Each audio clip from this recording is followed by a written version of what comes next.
Hi, ladies. Sherry Lutz Harrington here, and I thought I'd jump in and wish you all a very happy new year and get us started on the right foot with some conversations about goals.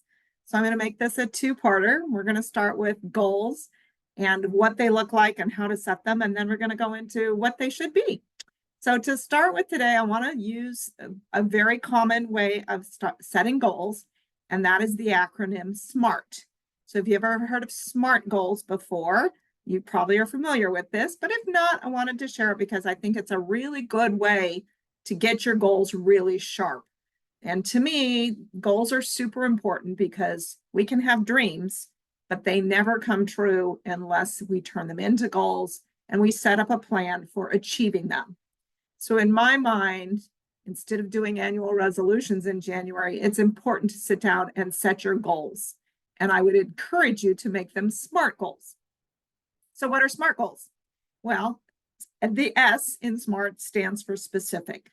So that means you get really clear on what it is that you want to achieve, whether that's putting a dollar number on it or a specific country you want to visit, whatever it is, you put it very specifically. Then the M is measurable. So if you want to earn a certain amount of money, you have to say how much money that is on, say, a monthly basis, on an annual basis, or whatever it is. It has to be very quantifiable, if you will. The A is for attainable. I love BHAGs. If you haven't heard of BHAG goals, those are big, hairy, audacious goals. That's a different acronym for a different situation. This is not what we talk about in SMART goals. We're talking about attainable goals. So if you want to make $1 million, unless you're already in the, six figures and high six figures, you're probably not going to get to that. So that would be your BHAG. But maybe your attainable goal is to increase your income by 10% by the end of the year. Then it's specific, it's measurable, and it's attainable, right?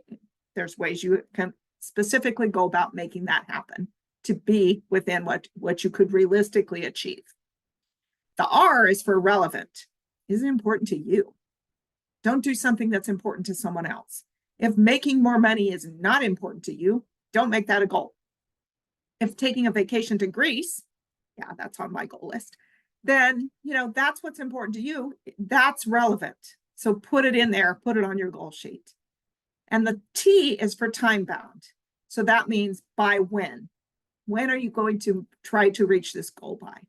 Now, if you use this acronym to kind of set your goals, and I keep the number within reason, 3 to 5 is probably a healthy number in any given area. You don't want to overwhelm yourself or forget about pieces of your life, but you don't want 35 goals.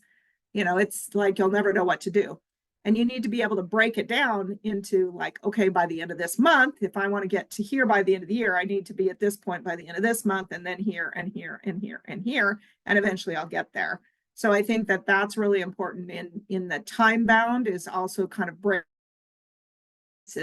like they say, how to eat an elephant, one bite at a time. Same thing with goals. It's one step at a time. Every day you set a step and you move forward towards that goal.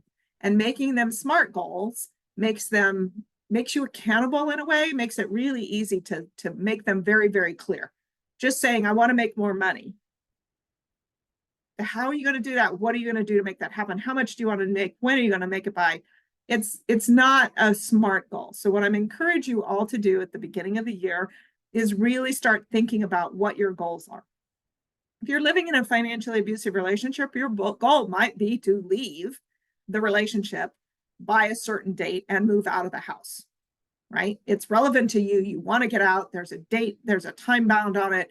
It is attainable, but you need to take some steps in order to make it happen. That's one way to look at it. If you've left a relationship and you're trying to move forward in your financial life, then listen to part 2, because that's going to be about how you move those financial goals forward. So I thank you all for being here today. Again, Sherry Lutz Harrington with Strong Women Thriving, and here in the group at Women Surviving Financial Abuse. Thank you so much for being with us today. Please stay tuned. We got lots of good stuff coming down the pipe for you.